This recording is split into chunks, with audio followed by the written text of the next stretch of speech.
Good evening, my dear students and my dear followers. Well, a senior accountant and accounts manager. Senior accountant అంటే ఇవాళ అకౌంట్స్లో vouching చేయడమే కాకుండా మీరే financials finalise చేయాల్సిన అవసరం వస్తుంది. అంటే ఫైనాన్షియల్ రిపోర్ట్స్ ముఖ్యంగా ఏముంటాయండి?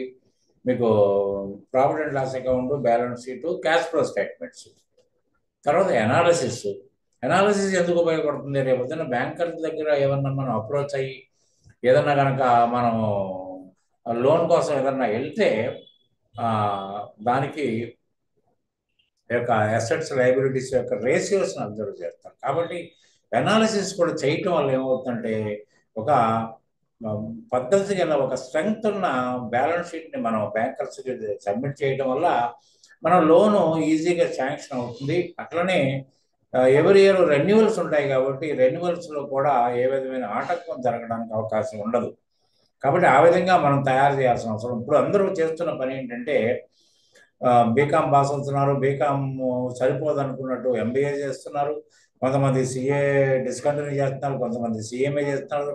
రకరకాలుగా ఒక గోల్ అంటూ మనం ఏదైనా ఫిక్స్ చేసుకోవట్లేదు. ఈ రోజు కూడా ఏదో చదివేస్తే అయిపోతుంది అని అనుకుంటున్నారు. ఆఖరికి మనం జీవితంలో సెటిల్ అవ్వాలి, ఏదన్నా ఒక జాబ్ చేయాలి, లేదా ఒక ప్రొఫెషన్ టేకప్ చేయాలనేటప్పటికీ ఖచ్చితంగా మనం ఇబ్బంది పడాల్సిన పొజిషన్ వస్తుంది. కానీ ఇవాళ నా లెక్క ప్రకారం, నా అనుభవం ప్రకారం అకౌంటింగ్ స్టడీ అంటే 4 ముక్కల చదువు అంటాను నేను. 4 ముక్కలు ఏంటంటే లైబిలిటీస్ అసెట్స్ వల్ల ఒక బ్యాలెన్స్ షీట్ తయారవుతుంది. మీ ఫైనాన్షియల్ స్టేటస్ మీరు ఏ రోజున అనుకుంటే ఆ రోజు తెలియడానికి ఒక బ్యాలెన్స్ షీట్ చేయాల్సి వస్తుంది.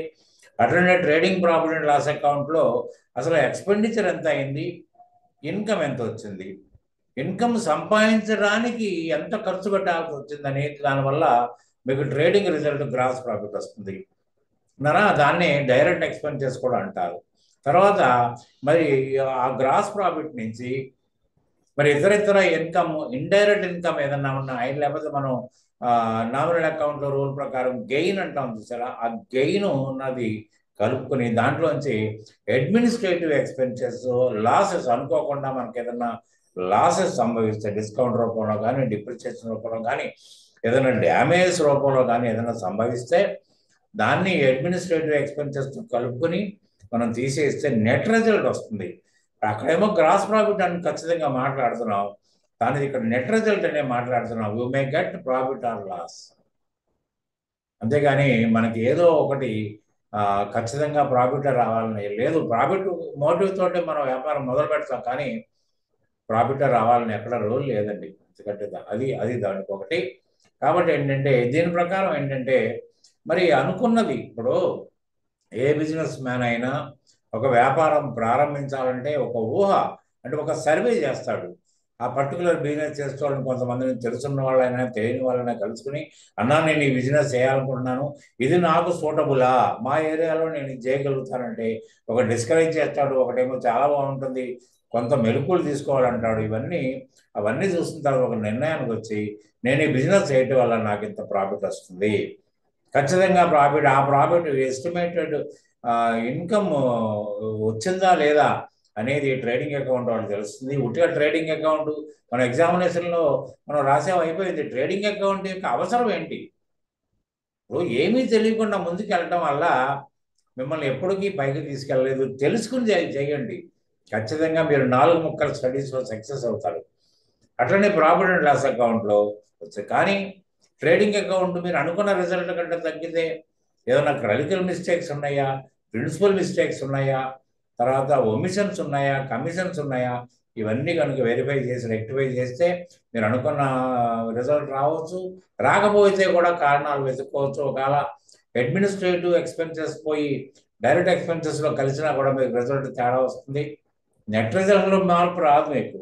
కాబట్టి ఏంటంటే అవన్నీ పరిశీలించుకుని చేయాలి. కానీ ఒకవేళ అన్నీ చూసుకున్నా కూడా మీకు అనుకున్న విధంగా నెట్ ప్రాఫిట్ రాకపోతే మీరు చేయాల్సిన పని, మీరు అడ్వైజ్ చేయాల్సిన మేనేజ్మెంట్కి ఏంటంటే మీరు టర్న్ ఓవర్ అన్న పెంచుకోగలగాలి. ఒక టర్న్ ఓవర్ పెంచే వాతావరణం కనుక మీకు కనపడకపోతే ఖచ్చితంగా ఏదైనా ఎక్స్పెండిచర్ని మినిమైజ్ చేసుకోవడం కానీ, లేకపోతే కంప్లీట్ లిస్టులోంచి ఇక ముందు జరగకుండా చూసుకోవడం కానీ జరిగితే ఖచ్చితంగా మీరు అనుకున్న ఊహించిన ప్రాఫిట్ రావడం. అంటే అకౌంటెంట్ వారి స్థానం ఎటువంటిదంటే చాలా విశేషమైన స్థానం అండి. అతను అన్నీ చెప్పగలిగేవాడు. ఒక ఒక వ్యాపారి పెట్టుబడి పెట్టి లాభం కోసం ఎదురు చూస్తాడే తప్ప ఈ లాభం రాకపోవడానికి గల కారణం ఏంటి, లాభం రావాలంటే ఏం చేయాలనేది ఒక అకౌంటెంట్ వల్ల మాత్రమే అవుద్ది. కానీ ఇప్పుడు మనం ఏమీ చేయట్లేదు. మనం మన యొక్క శక్తిని నిరూపించుకునే ప్రయత్నమే మనం చేయట్లేదు. ఎందుకంటే డిగ్రీ తోటి సరిపెట్టుకోకుండా ముందుకెళ్తున్నాం. పర్వాలేదు, ముందుకెళ్ళినా పర్వాలేదు. కానీ ప్రాక్టికాలిటీలో కూడా లోపం మీరు చేసుకుంటున్నారు. నేర్చుకునే చోట కూడా మీకు తగినట్టుగా చెప్తున్నారు లేదా అది ఆలోచించట్లేదు. ఈలోగా డెమో క్లాసెస్ అంటారు. అసలు డెమో అంటే అర్థం తెలియకుండా డెమోకి వెళ్తున్నాం అని చెప్తున్నారు. నా ప్రకారం డెమో అంటే అసలు మీకు తెలుసున్నది విషయాన్ని ఇంకా విపులంగా చెప్తారా డెమోలో, లేకపోతే మీకు తెలియని విషయాలు కూడా చెప్తారా అనేది అది ముఖ్యం అండి. డెమో అంటే అవతల వాళ్ళు అవతల వాళ్ళు చెప్పేసింది మీరు విని వచ్చేయడం కాదండి. ఇబ్బంది పడతారు.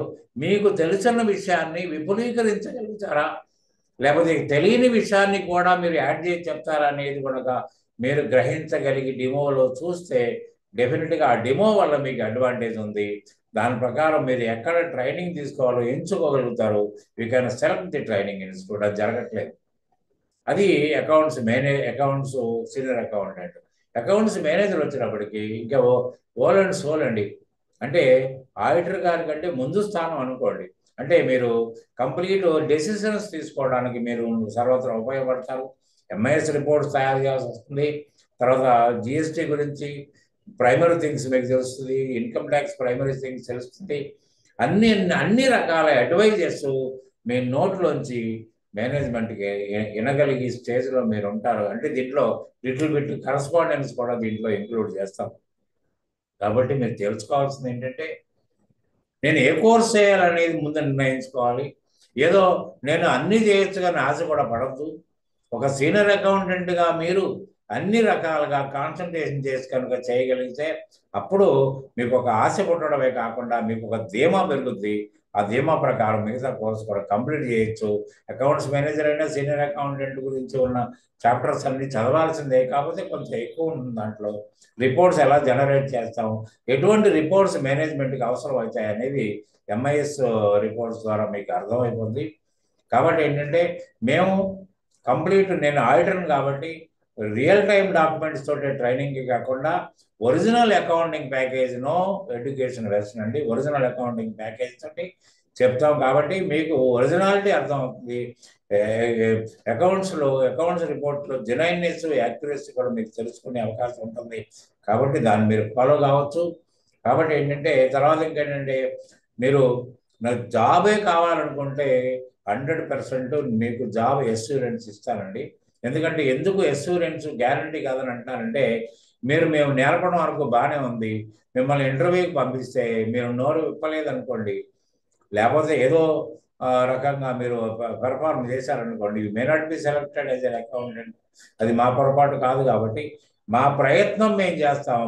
మా క్యాండిడేట్ ఇంత గొప్పవాడు, మా అకౌంటెంట్, మా candidate can prepare the financial reports and can interpret the reports to anybody, management కానీ, బ్యాంక్ అథారిటీస్ కానీ, ట్యాక్స్ అథారిటీస్ కానీ చెప్పగలుగుతాడనే ధీమాని మీ మీ మీ గురించి మేము చెప్తాం. కాబట్టి అదే లెవెల్లో మీకు ఇంటర్వ్యూ జరుగుద్ది, మీకు జాబ్ కూడా వస్తుంది. కాబట్టి ఏంటంటే మీరు జాబ్ ఎష్యూరెన్స్ ఇస్తాం, ట్రైనింగ్ కూడా పక్కా ఉంటుంది. కాబట్టి ఏంటంటే ప్రతి విషయం ఒక గురుకులంలా ఉంటుంది. ప్రతి విషయం మేమే స్వయంగా, మా దగ్గర ఫ్యాకల్టీస్ ఉంటారండి. మేమిద్దరం, మా అమ్మాయి నేను ఆడిటర్ సమయం. కాబట్టి ఖచ్చితమైన వ్యవహారాన్ని మీరు నేర్చుకోగలుగుతారు. దాని ప్రకారం మీరు ముందుకెళ్ళగలుగుతారు. కాబట్టి if you are interested to learn accountancy, to become senior accountant or accounts manager, you please contact me. If you are a senior accountant or a housewife, you may not come to me to attend the classes. So you can take online classes wherever you. దాని ప్రకారం ఏంటంటే మీకు కావాల్సి వస్తే మేము మీకు కాకపోతే మీకు అనుకూలత కోసం కావాలంటే బిఫోర్ మీ కన్ఫర్మేషన్ కోసం నేను ఫ్రైడే నాడండి ఒక డెమో క్లాస్ ఇస్తాను. ఏది ఆన్లైన్ క్లాస్ వాళ్ళకి మాత్రం ఒక డెమో క్లాస్ ఇస్తానండి. మీరు ఎవరైతే ఇంట్రెస్ట్ ఉన్నారో మీరు ఆ ఇంట్రెస్ట్కి మీరు ఇది పంపించండి. For demo class only 1 day. అసలు క్లాస్ ఎలా ఉంటుంది, ఈ క్లాస్ వల్ల మీకు ఏం జరుగుతుంది అనేది ఆన్లైన్లో ఎవరైతే నేర్చుకోవాలనుకుంటారో వాళ్ళందరూ మీరు డెమో క్లాస్ కోసం మీరు నాకు మీ మెయిల్ పంపండి, నేను మీకు పంపిస్తాను. డెమో క్లాస్ అటెండ్ అవ్వండి. టైం అది ఫిక్స్ చేస్తాను. శుక్రవారం నాడు జరుగుతుంది, శుక్రవారం ఈవినింగ్ అనుకోండి. ఎందుకంటే ఆల్రెడీ జాబ్ చేస్తున్న వాళ్ళు అందరూ కూడా దీంట్లో అటెండ్ కావచ్చు. తర్వాత you can decide your self. మధ్యలో ఒక శనివారం ఉంటుంది కాబట్టి ఆదివారం వరకు మీరు డిసైడ్ చేసుకున్నారనుకోండి. 16th మీకు మండే అయింది కాబట్టి మండే నుంచి సీరియస్ క్లాసులు స్టార్ట్ అవుతాయి. అన్ని రకాల వివరాలు మీకు నేను ఇస్తాను కాబట్టి మీరు దీన్ని వాడుకోవచ్చు. మీరు ఫ్రైడే నాడు ఈవినింగ్ మీకు ఒక డెమో క్లాస్ ఫర్ ఆన్లైన్లో నేర్చుకోవాలనుకున్న వాళ్ళకి డెమో క్లాస్ ఉంటుంది. కాబట్టి if you are so interested you can talk with me. మీరు స్వయంగా మాట్లాడండి, మీరు కామెంట్లు చేయొద్దు. స్వయంగా మాట్లాడితే మీకు చాలా వివరాలు తెలుస్తాయి. మళ్ళీ మీరు మెసేజ్ పెట్టిన తర్వాత please talk to me online through my telephone అంటాం కంటే మీరే స్వయంగా మాట్లాడండి. నా టెలిఫోన్ నెంబర్ డిస్క్రిప్షన్ కాలంలో ఉంటుంది కాబట్టి మీరు అనవసరంగా చాటింగ్ల ద్వారా టైం వేస్ట్ చేసుకోవద్దు. కాబట్టి అది మీకు ఇచ్చే అవకాశం కాబట్టి నేను ఇన్ఫర్మేషన్ మీకు ఇస్తున్నకి ఈ వీడియో చేస్తున్నాను. Thank you very much. Good day.